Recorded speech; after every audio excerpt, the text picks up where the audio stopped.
পাখিটি বাসা থেকে উড়ে গেল। বেশ কিছুদিন ধরে দেখছি এখানে ঘুঘু পাখি আসা যাওয়া করছে, তো আমি বুঝে উঠতে পারিনি। বেশ কিছুদিন পরে দেখলাম যে এখানে বাসা বেঁধেছে। এই যে তোমরা দেখতে পাচ্ছ, এই যে বাসা বেঁধেছে রুয়োর পাশে, বাঁশের পাড়ের উপরে রুয়োর পাশে খড় দিয়ে বাসা বেঁধেছে। তো আমি তো পুরো অবাক হয়ে গেলাম যে ঘুঘু পাখি আমাদের বাড়িতে বাসা বেঁধেছে। অনেকেই বলে যে ঘুঘু পাখি বাসা বাঁধলে নাকি বাড়ির অমঙ্গল হয়।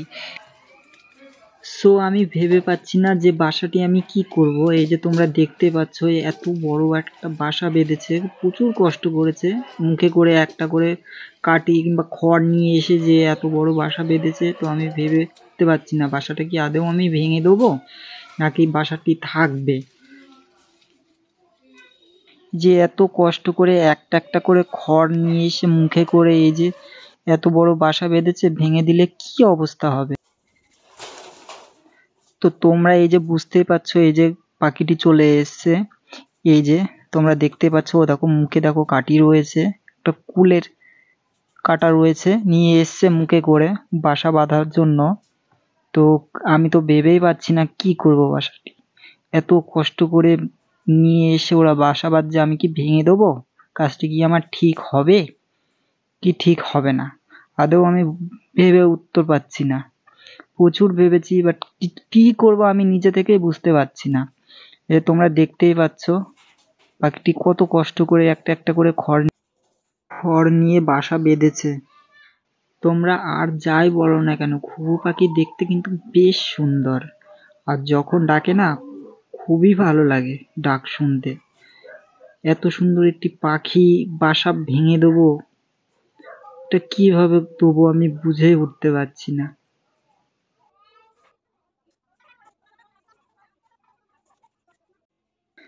পাখিটি মুখে করে বড় খড় নিয়ে এসে না নিয়ে যাওয়ার জন্য বাসাতে রাগ করে শেষে অবশেষে উড়ে চলেই গেল। পাখিটি আবার বাসায় চলে এসছে, এই যে তোমরা দেখতেই পাচ্ছ যে বাসাতে চলে এসছে। বাসায় এখন বসে দেখছে যে সবকিছু ঠিকঠাক ভাবে আছে কিনা। আর প্রায় 2 ঘন্টা পরে এলো, ওই যে উড়ে গিয়েছিল তার 2 ঘন্টা থেকে 2.5 ঘন্টা মতন পরে এসে দেখছে যে এখন সবকিছু ঠিকঠাক আছে কিনা।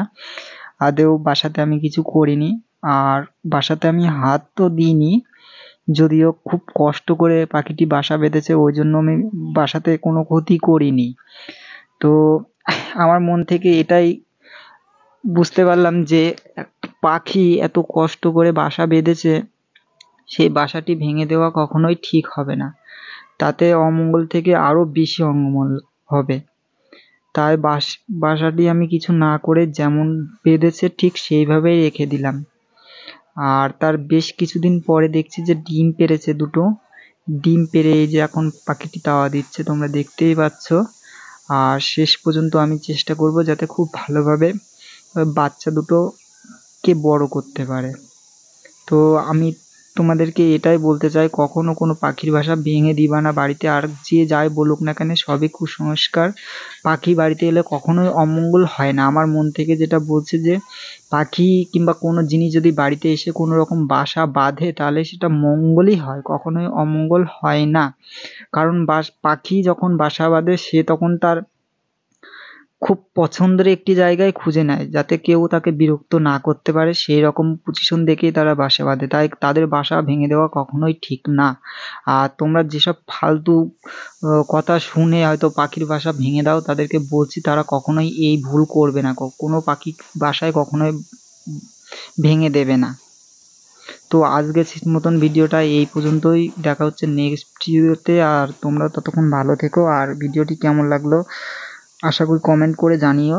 আর এই পর্যন্ত যেহেতু ভিডিওটা তোমরা দেখেইছো, আশা করি তোমাদের ভিডিওটি ভালো লেগেছে। তো দেখা হচ্ছে পরের ভিডিওতে। লাইক কমেন্ট শেয়ার করতে ভুলো না।